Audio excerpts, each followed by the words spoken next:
మోడీ గారు 11 సంవత్సరాలలో ఈ దేశ ప్రజలకు ఈ పని చేసి పెట్టిండు అని ఒకటి చెప్పండి. ఒకటేమో ఓడ్చోరి, ఇంకోటేమో రాజ్యాంగాన్ని ఎట్లా ఎత్తివేయాలి. ఇదే కదా వాళ్ళు చేసేది.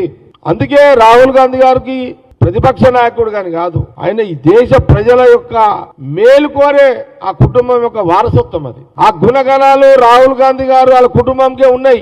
బీజేపీలా దేశ ప్రజలకు ఇది మేలు చేద్దాము అనే ఒక నాయకుడి పేరు చెప్పండి. ఎవరైనా ఛాలెంజ్ చేయగలుగుతారా? బీజేపీలు చేయలేరు. మాట్లాడితే హిందువులు, అరే నాయన మీరు బీజేపీలు కాదురా నాయన, ఫస్ట్ అందరము మొక్తాము. ఇప్పుడు నేనే ఉన్నా, నేను సీతారామ కళ్యాణం బ్రహ్మాండంగా చేస్తా. బీజేపీలో తెలంగాణ ఒక్క నాయకుడు ఏమని చెప్పు.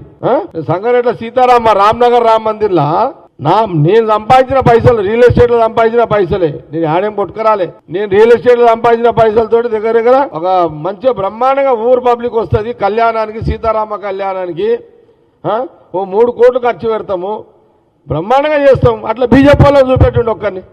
తెలంగాణ గడ్డ మీద వైభవంగా కళ్యాణం సీతారాములది. బీజేపీ ఒక్కడైనా హైదరాబాద్లో ఉన్నాడా? ఆంధ్రప్రదేశ్లో హైదరాబాద్లో చెప్పుడే అక్కడన్నా.